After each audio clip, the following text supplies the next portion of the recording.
Mesdames et messieurs de la presse, bonsoir. J'ai remarqué au nombre de micros que j'ai devant moi et au nombre de caméras que ça témoigne de l'attente et de l'impatience qu'il y a eu par rapport à la sortie du gouvernement. Et pendant ce temps, je ne me suis pas beaucoup exprimé. Et donc j'ai jugé bon qu'à la sortie du gouvernement, nous ayons un moment d'échange, de partage, pour pouvoir peut-être apporter certaines réponses, mais surtout pour marquer le temps sur la sortie du gouvernement et la suite à venir. Alors, j'ai prévu un mot introductif qui devrait reprendre les grandes lignes qui ont mené à la formation du gouvernement de l'Union sacrée de la Nation depuis ma nomination le 15 février 2021. Et donc si on fait le compte, aujourd'hui le 12, cela nous aura pris 57 jours. Et je suis dans un sentiment de satisfaction du fait que nous soyons arrivés à la publication de ce gouvernement de l'Union sacrée de la Nation.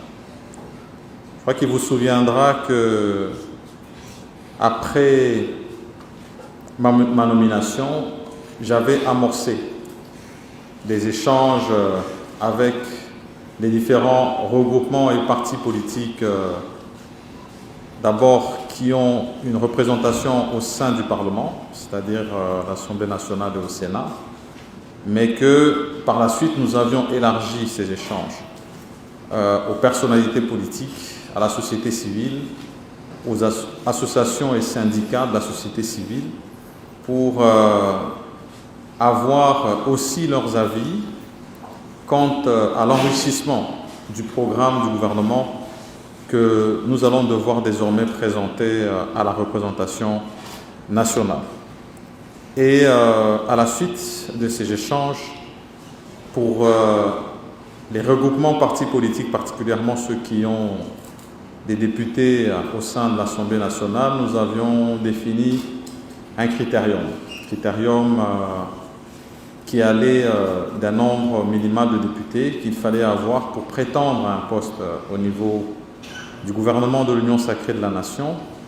Et nous avions aussi donné un critérium sur les personnes, c'est-à-dire en termes d'intégrité, de moralité, et de nous assurer que ces personnes devaient avoir un casier judiciaire vierge.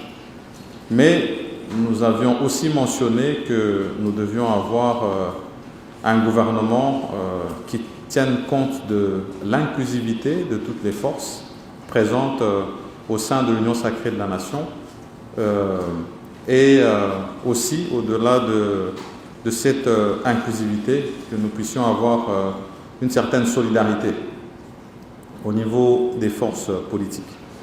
Et donc vous comprenez bien que c'était un exercice assez complexe à mener à partir de ce moment jusqu'à ce jour.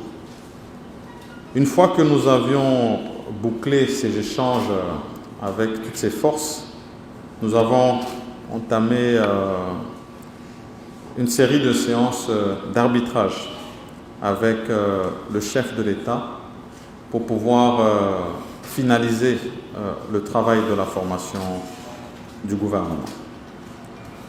Alors, je voudrais, avant d'aller plus loin, d'abord remercier tous ces regroupements et partis politiques et toutes ces représentations que nous avons eu à recevoir pour leur collaboration dans le travail que nous avons dû mener, travail que nous avons mené avec détermination, abnégation et avec tact.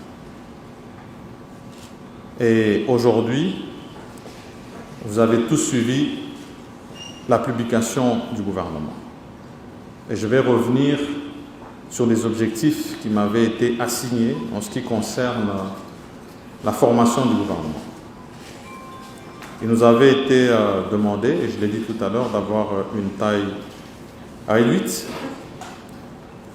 Et aujourd'hui, la publication a permis de découvrir un gouvernement réduit d'au moins 10 ministres par rapport au gouvernement sortant. Nous sommes arrivés à ce chiffre, d'abord en tenant compte des forces politiques présentes au sein de l'Assemblée nationale, mais au-delà de ça, nous avons tenu compte de la société civile, et je pourrais donner des détails là-dessus, mais aussi des personnalités politiques. Parce que n'oubliez pas que au sein de l'Union sacrée de la Nation, et là je voudrais au passage remercier le travail abattu par l'informateur au niveau de la majorité qui devait être établie au Parlement. Je parle ici de l'honorable président du Sénat, M. Bahati Lukwebo, qui avait déjà dénombré 391 députés ayant adhéré au sein de l'Union sacrée de la Nation. Et donc, nous avons des regroupements qui ont adhéré avec la signature des présidents de ces regroupements, en les engageant totalement. Et puis, nous avons des personnalités politiques qui ont adhéré en tant qu'individus. Et il fallait tenir compte de cela lors de la formation du gouvernement. Et ces échanges se sont faits individuellement, ça veut dire avec chaque regroupement. Et nous avons reçu de ces regroupements ce qu'ils attendaient du gouvernement de l'Union sacrée de la Nation, mais aussi de comment est-ce qu'ils voyaient leur participation au sein de ce gouvernement. Et il a fallu que nous puissions faire des arbitrages et aboutir à ce chiffre que nous avons. C'était un exercice qui s'est fait dans la contrainte, je dois l'avouer, parce que c'était un exercice inédit. Je pense que pour moi, qui étais déjà député depuis 2006, j'ai vu la plupart dans toutes les législatures, on n'a jamais eu une majorité aussi large au sein de l'Assemblée nationale. Alors comment, pour plus de regroupements, plus de forces politiques ayant adhéré, réduire le nombre, c'était pas facile. Et moi, j'ai considéré que pour la plupart de ces forces, il y avait une volonté de vouloir servir la nation. Et nous avons répondu que aujourd'hui, nous formons le gouvernement avec ceux qui peuvent y adhérer, mais il y a plusieurs secteurs de la vie nationale à animer. Et nous sommes convaincus que pour ceux qui ne peuvent pas servir au gouvernement aujourd'hui, il y aura d'autres secteurs où ils pourront servir. Pour parler du genre, parce qu'après la taille du gouvernement où on nous avait demandé de réduire, on avait demandé plus de participation féminine. Et là-dessus, je dois mentionner que lors de la journée de la femme, j'ai reçu un plaidoyer et tout le long du mois de mars, on a insisté sur le fait qu'il devait y avoir un effort à ce que nous puissions avoir plus de femmes représentées au sein du gouvernement de l'Union sacrée de la Nation. Ça a été un exercice que nous avons dû faire avec les chefs de regroupement, parce que nous demandions chaque fois qu'il y ait pour un poste ministériel, en cas de proposition des personnes devant animer ce poste ministériel, 3 propositions qui tiennent compte de l'expérience, du genre, mais aussi du facteur jeunesse. Il y a des groupes avec qui nous avons pu avancer de manière positive, et pour ces groupes-là, je les remercie. Avec d'autres, ça a été plus difficile, mais toujours est-il que je suis fier aujourd'hui d'annoncer que nous avons une participation de 27% des femmes au sein de ce gouvernement de l'Union sacrée de la Nation, avec un total de 15 personnalités féminines qui vont, à côté des autres membres du gouvernement, relever le défi attendu par la population congolaise. Et cette participation féminine, nous ne la voulions pas que quantitativement, mais aussi qualitativement. Et vous pourrez voir que lorsque vous parcourez la liste du gouvernement, c'est déjà au niveau des vice-primatures que nous avons une femme, en la personne de l'honorable Ève Bazaïba. Et au niveau des ministères, nous avons 10 personnalités féminines qui sont aujourd'hui ministres. Nous avons 3 vice-ministres et une ministre déléguée. Et donc, c'est un effort qu'il faut poursuivre. Aujourd'hui, nous n'avons pas encore eu un gouvernement ici en République démocratique du Congo depuis l'indépendance qui contient autant de femmes.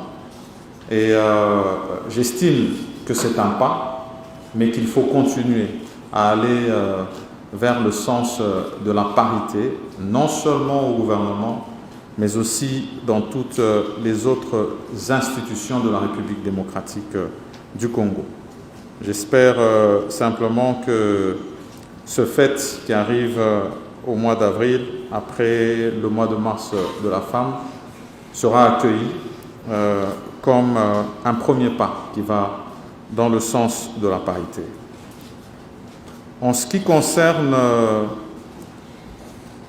la représentativité nationale, parce que de ce côté-là aussi, il nous avait été demandé, surtout que nous parlons du gouvernement de l'Union sacrée de la Nation, d'avoir au maximum de représentants des provinces au sein du gouvernement. Et de ce côté-là, je pense que c'est un exercice des points dans lesquels les regroupements et partis politiques ont un plus grand ancrage au niveau de la République. Donc le fait que nous avons eu plusieurs regroupements, nous avons pu recevoir des candidatures de toutes les provinces de la République démocratique du Congo. Et là-dessus aussi, de manière inédite, je suis content d'annoncer que c'est un pari réussi d'avoir toutes les provinces représentées au niveau du gouvernement de l'Union sacrée de la Nation. En ce qui concerne les figures au niveau du gouvernement, parce que je suis sûr que sur vos lèvres, vous vous posez ces questions-là. Je vais donner quelques éléments, parce que c'est important que nous ayons quelques chiffres de ce côté-là. Sur les membres du gouvernement entrant, nous en avons 10 qui ont été reconduits comme membres du gouvernement, dont 8 à la même position et 2 à des positions différentes. C'est donc un taux de 20% de renouvellement au niveau de l'institution gouvernement. Et donc, il faut considérer que nous avons 80% de nouveaux entrants. On ne va pas dire de nouvelles personnalités parce que pour la plupart, vous l'avez constaté, sont des figures qui sont déjà très aguerries dans le monde politique, mais qui font leur entrée dans le gouvernement de l'Union sacrée de la Nation. Il s'agit là de 46 membres d'entre eux. Et en ce qui concerne la jeunesse, de ce côté-là aussi, il y a eu un effort considérable qui a été mené. Et ici, comme pour les autres objectifs qui nous avaient été donnés, ça s'est fait toujours avec la participation des regroupements politiques pour atteindre un taux d'à peu près 28%, si jamais je peux le dire ainsi, de jeunes. Et par là, je vois ceux qui ont moins de 40 ans et ceux qui sont entre 40 et 50 ans. Pour le reste, nous avons à peu près 24% de ces personnalités entre 50 et 60 ans. Et nous avons le membre, finalement, la membre la plus jeune du gouvernement qui est âgée de 28 ans à la position de vice-ministre de l'enseignement primaire, secondaire et technique. Et je pourrais donner plus de détails au cas où il y a des questions qui vont dans ce sens-là. Nous avons tenu aussi à ce que nous puissions avoir la participation de la société civile et des personnes vivant avec handicap. Et je pense que le chef de l'État, pour marquer un certain accent à cette question, a cédé à des postes de souveraineté, parce qu'ils sont dits comme tels, à savoir le poste de la justice et garde des Sceaux, où nous voyons Madame Rose Mutombo, qui est une grande activiste et présidente de CAFCO, qui fait son entrée au gouvernement, ainsi que le retour de Madame Irène Essambo comme ministre déléguée et ministre des personnes vivant avec handicap. Sur les personnalités politiques, je vais peut-être dans la suite transmettre une liste un peu plus précise des noms pour qu'on puisse savoir quelles sont ces personnalités qui ont adhéré au niveau de l'Union sacrée de la Nation et qui sont représentées au niveau du gouvernement. Mais je pourrais donner l'exemple du ministre des Droits humains, qui est l'honorable Pouela Fabrice, que tout le monde connaît. Et il y a encore d'autres visages qui sont à ce niveau des personnalités politiques qui ont adhéré au niveau de l'Union sacrée de la Nation, qui font partie du gouvernement. Et en ce qui concerne les priorités du gouvernement de l'Union sacrée de la Nation, maintenant qu'il a été publié, il faut d'abord retenir que la priorité des priorités reste désormais d'être prêt avec le programme du gouvernement enrichi par les forces et regroupements politiques que nous avions reçus lors de nos consultations pour la formation du gouvernement, et avoir le privilège d'être reçu au niveau de l'Assemblée nationale et espérer que ce programme du gouvernement pourra recevoir leur assentiment et bénédiction, et qu'il pourra bien sûr contenir toutes les attentes du peuple congolais en ce qui concerne la transformation de sa condition sociale. Et une fois que le gouvernement sera installé, nous allons revenir sur les axes prioritaires qui nous avaient été fixés par le président de la République, son Excellence Félix-Antoine Tshisekedi, notamment la paix et la sécurité, particulièrement à l'est de la République démocratique du Congo,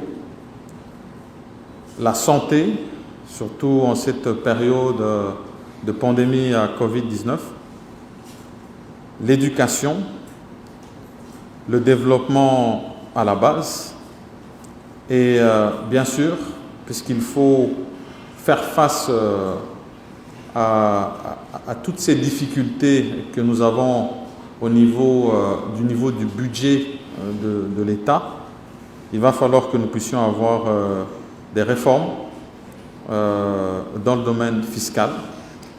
Et il va surtout falloir que nous puissions les mener pour avoir suffisamment de moyens afin de maintenir le processus et le cycle électoral, parce que là aussi c'est une priorité pour le gouvernement de l'Union sacrée de la Nation, au-delà du fait que nous devons diversifier notre économie, notamment à travers l'agriculture et l'industrie, mais aussi l'entrepreneuriat, et que c'est un exercice que nous devons faire dans cette période où de plus en plus la République démocratique du Congo devra s'auto-suffire.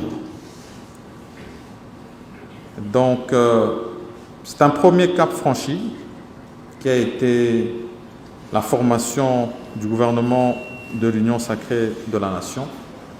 D'autres caps désormais nous attendent, notamment le Parlement, mais ensuite le travail acharné sur lequel nous sommes attendus pour inverser la tendance, surtout de la paix, mais surtout aussi de la situation économique de la République démocratique du Congo. Voilà donc, mesdames et messieurs de la presse, les quelques mots que je voulais donner en introduction, en vous remerciant d'avoir répondu présent à cette invitation de ce point de presse à l'occasion de la publication du gouvernement de l'Union sacrée de la nation. Et bien sûr, je vais me tenir à votre disposition pour répondre à quelques préoccupations. Et pour celles qui vont nécessiter plus de détails, bien sûr que nous allons avoir les canaux habituels pour vous les transmettre. Merci à toutes et à tous. Monsieur le Premier ministre, bonjour, première relais de Radio France Internationale. Parmi les revendications qui étaient montées des consultations présidentielles, il y avait le fait justement de réduire le poids des institutions politiques et d'éviter le partage de gâteaux, c'est un peu ce qui a remonté de la société civile. Vous-même, vous espériez faire un gouvernement qui était plus restreint que celui que vous présentez aujourd'hui. Est-ce que 57 membres, c'est vraiment le choix de l'efficacité dans le respect des recettes budgétaires, ou alors on est quand même sur un choix qui reste politique?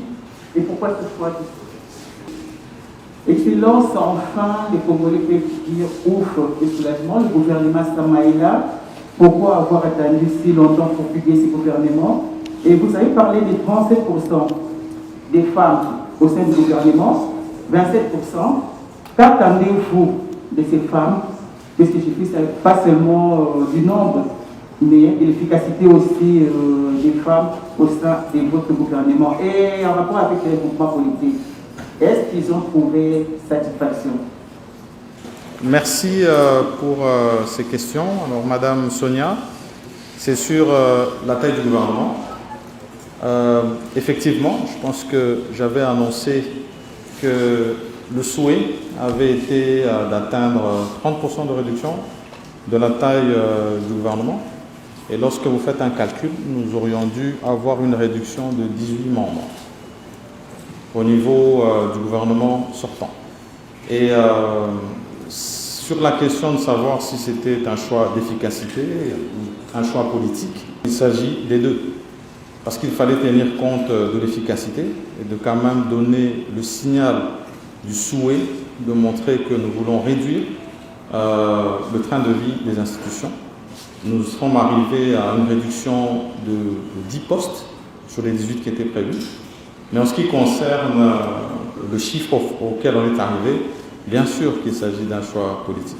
Parce que, au-delà du fait que nous ayons reçu, comme je l'ai dit, les regroupements politiques ayant des députés au niveau de l'Assemblée nationale, nous devions tenir compte des autres facteurs, c'est-à-dire la participation de la société civile, mais aussi de personnalités politiques.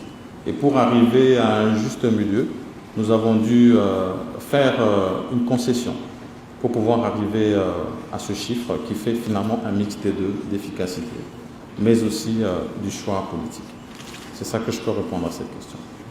Et en ce qui concerne la question de Madame Paty, nous avons d'abord le temps que nous avons pris pour la formation du gouvernement. Alors, ici, je devrais d'abord dire que depuis, j'ai donné le chiffre, ça a pris 57 jours pour y arriver, mais nous avons tenu compte aussi du temps parlementaire. Parce que, comme vous le savez, je l'avais annoncé, nous devions être au niveau du Parlement le 15 mars, jour de l'ouverture de la session du mois de mars de l'Assemblée nationale, mais que finalement, lorsque cette session s'ouvre, il y a tout un calendrier qui doit être établi et adopté.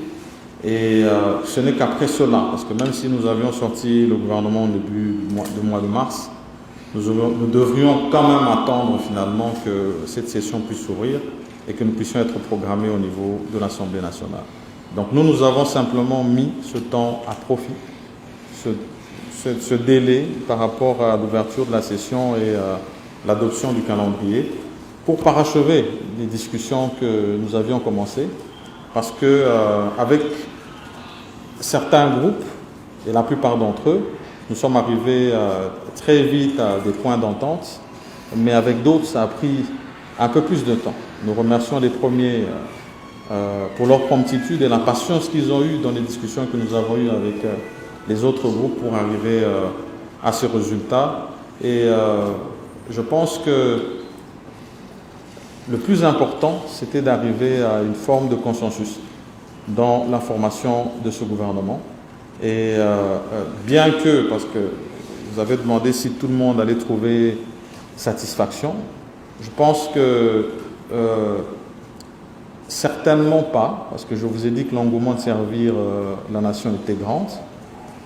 Mais je vais revenir sur le fait que j'ai insisté chaque fois que j'ai reçu la plupart des regroupements, sur le fait que le plus important, c'est de participer à la reconstruction du pays et de mettre en avant les intérêts de la nation et de la population congolaise, avant de mettre en avant les intérêts des partis.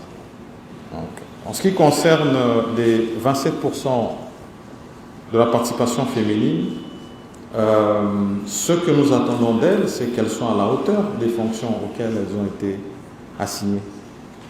Il faudrait qu'elles puissent démontrer leurs compétences, et même plus, pour moi, et même plus, parce que ça permettrait de convaincre d'en avoir encore davantage, non seulement au niveau du gouvernement, dans les prochains gouvernements qui seront formés, mais aussi au niveau des autres institutions. Merci, madame. Octave Mukendi du journal Africa News. Vous avez parlé de la paix et de la sécurité comme la priorité de votre priorité du gouvernement. Aujourd'hui, à l'est du pays, la population est en train de marcher contre la MONUSCO. Ils ne veulent pas que la MONUSCO reste. Comment vous allez aborder cette question, puisque ça fait 20 ans que la MONUSCO a appuyé la République démocratique du Congo sur le plan sécuritaire pour la stabilisation de notre pays. Merci. Monsieur le Premier ministre, bonjour. Christian Moussakou, Top Congo FM. Vous arrivez à la tête d'un gouvernement qui a déjà un budget préétabli. Alors, vous dites avoir vos priorités dans un environnement Covid qui n'est pas à la faveur de l'exécutif.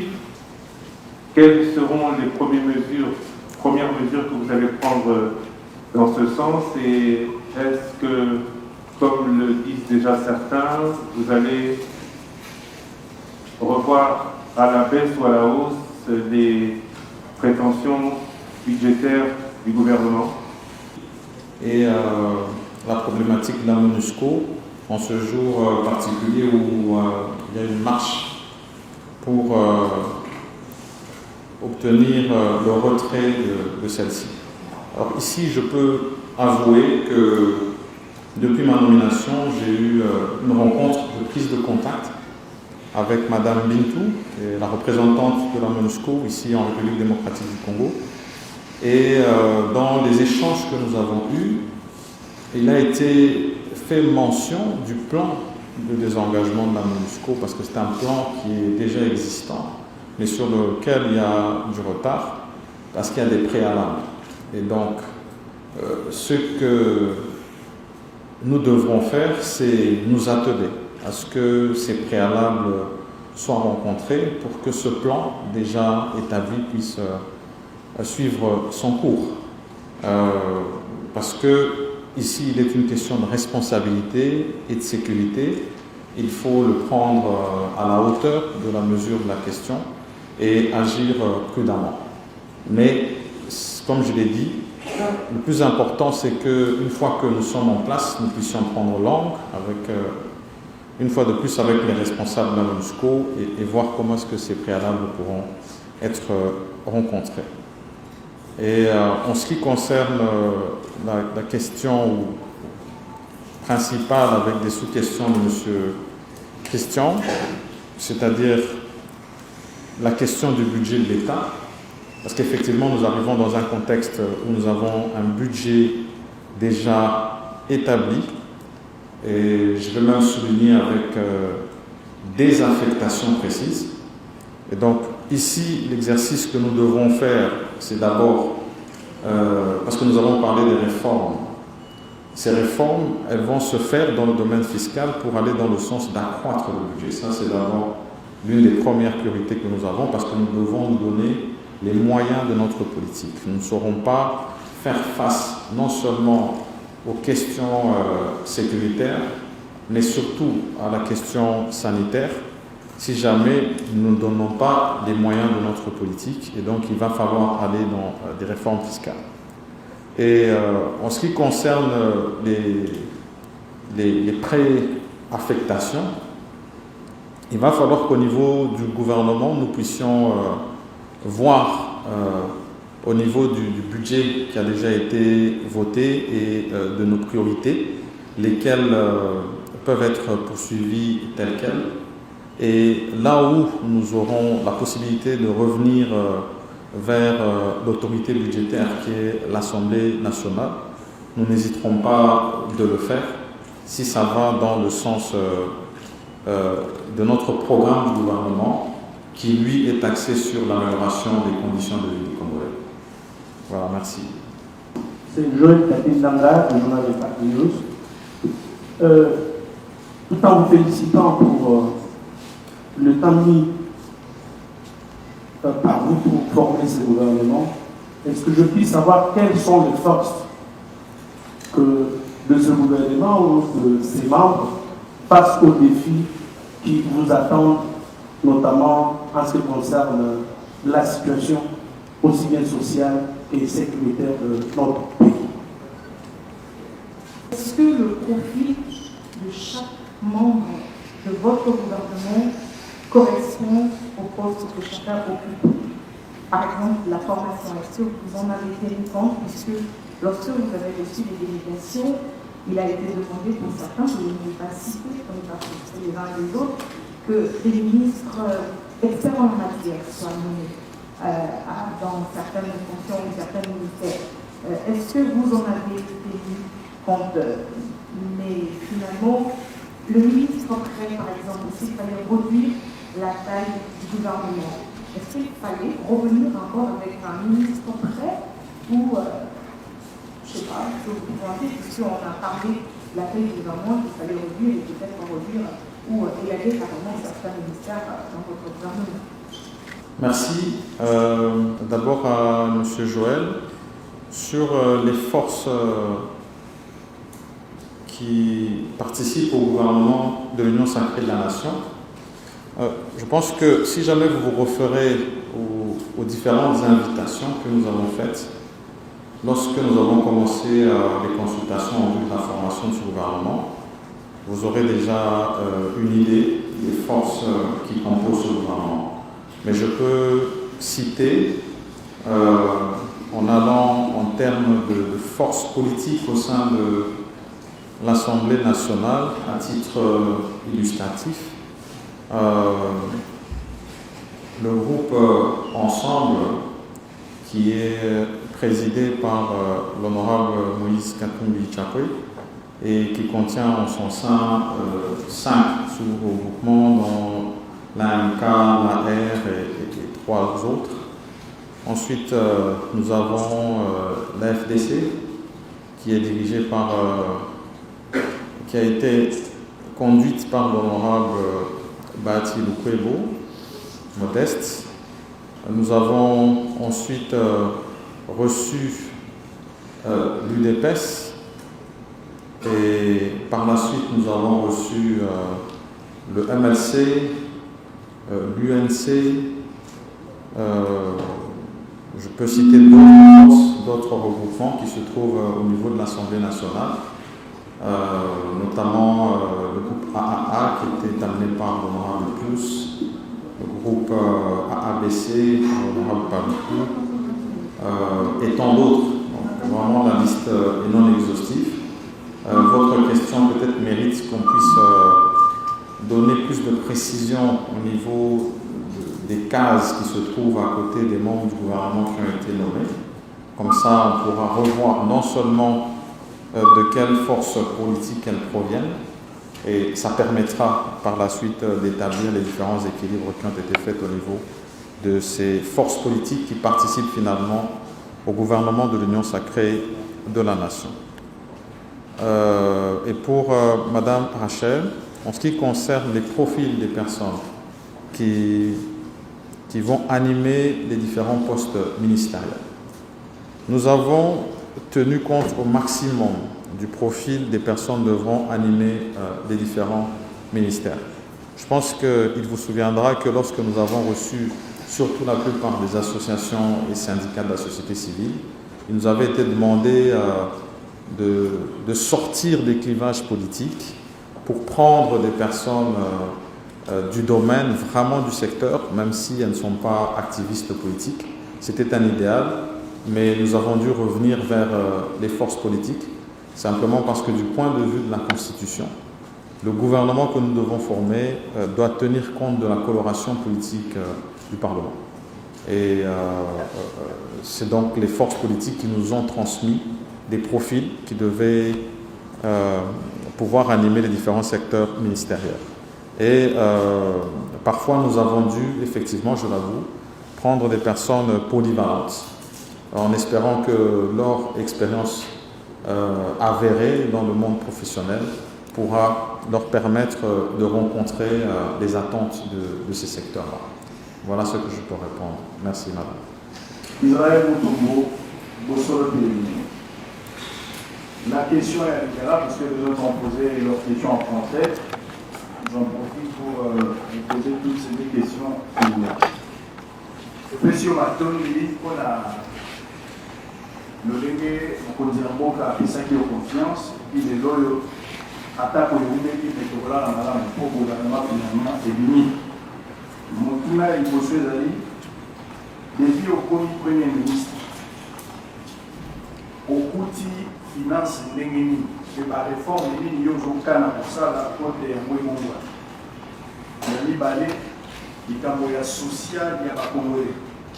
Ma congolais, pas congolais quoi ma, c'est vrai qu'il manque pour la condition qui est social là-bas. Alors on fait ça quand on peut ici, donc la soldat on va donc dans la peine en face. Prime na bango va sur la prime de combat est à $20, on va par $20 il y a pas. Alors qu'il y a un ministre qui va autant pour la Mituka, Nissa de dominer la cortège là-bas. Est-ce que aujourd'hui, ça continue train de vie à l'institution pour faire sa espoir dans la Bazangi, Bama Tapé-Mouana? Merci. Merci pour les deux questions. Je vais commencer par la première, Ndeko Israël. Par rapport à finance au Nakuti, depuis que Nazana Poste, Tangu Nazaki nommé, ça veut dire le 15 février 2021, Nazaki Kosa la consultation pour la formation au gouvernement. Et il faut Nazela investiture à niveau du Parlement pour la vendre la Kitina, ça la remise et reprise. Et à ce moment-là, on a exactement où on a la caisse et à l'État. Et Naïbi déjà, parce que dans un exercice 2020 et 2019, lorsqu'on fait un retour en arrière, dans mon acquis niveau à la recette, on sait déjà que c'est bas. L'exercice ici est que vous allez corrélever un peu. Et la question est un peu apparentée à la question d'éco-Christian par rapport aux réformes. La réforme fiscale, ça sera d'abord au niveau des régies financières, mais au-delà de ça, il faut insister pour la plupart des ministères, parce que chaque ministère, en principe, est génératrice à la recette. C'est important que de ce côté-là, à quel niveau est-ce que les différents ministères ramènent quelque chose dans la caisse de l'État. C'est ça vraiment très important parce que ce que tous les autres, la DGI, douane, FIDA, ça c'est par rapport à la première question. La question sociale, indication au PCI par rapport à la diminution, il y a taille à gouvernement. Bien que c'était difficile, on a mentionné qu'en gros, c'était pas facile. Pour la prime, il y a des militaires au bazar à front. D'abord, on a un minute il faut. Na pesa bango vraiment salut parce que bazo souffrir na est baza na pasi na ba montant il fallait pas recevoir, ça n'arrive pas. Bien sûr que nous devrons nous pencher sur ce problème-là de manière particulière pour faire la différence. Toujours Kangopé, mais il faut tout comment pour exactement qu'est-ce qui ne va pas et pourquoi ils ont commenté. Est-ce qu'ils ont pour bon ils ont questé ou bien c'est parce que on envoie mais il y a des détournements. Et une fois que nous aurons la réponse, il faudra tout s'ajuster de sorte que nous puissions répondre à attendre. Voilà ce que je peux répondre aux deux questions. En ce qui concerne la question de Clément, le gouvernement de l'Union sacrée de la Nation est-il le même que celui de la coalition FCC Cash? Bon, je pense que tout de suite, tout le monde va répondre avec moi non. Certainement que ce n'est pas pareil. Non seulement sur le temps de formation du gouvernement, qui fut un très mauvais épisode pour le pays, et moi j'espère que chaque fois que cet exercice devra se faire, il faudra qu'il se fasse toujours avec un temps plus court. Parce qu'il y a tellement à faire que nous n'avons pas de temps à perdre. Il faut se mettre au travail. Et différent aussi parce que lorsqu'on regarde la composition de toutes ces forces, et moi je dois les remercier parce que c'est plusieurs bords qui viennent avec des idéologies politiques différentes, mais qui pour une fois se disent pour l'intérêt suprême de la nation, mettons-nous ensemble pour reconstruire ce qu'il y a à reconstruire et nous assurer que nous rencontrons les attentes du peuple congolais. Et je l'ai dit, peut-être que je ne l'ai pas dit suffisamment fort, c'est vraiment un inédit, une situation unique que la République démocratique du Congo connaît, du fait d'un nouveau cap qui a été fixé par le chef de l'État, et puis un accompagnement qui s'est fait au niveau du Parlement, notamment d'abord à l'Assemblée nationale, et là je l'ai chaque fois dit, je le redirai encore, qu'il faut féliciter ces choix historiques et héroïques que la représentation nationale a pu faire, et qui aujourd'hui nous amène vers cette union sacrée de la nation et dont j'aurai l'honneur de diriger le premier gouvernement et je l'espère je pourrai répondre aux attentes de la population. Je vous remercie.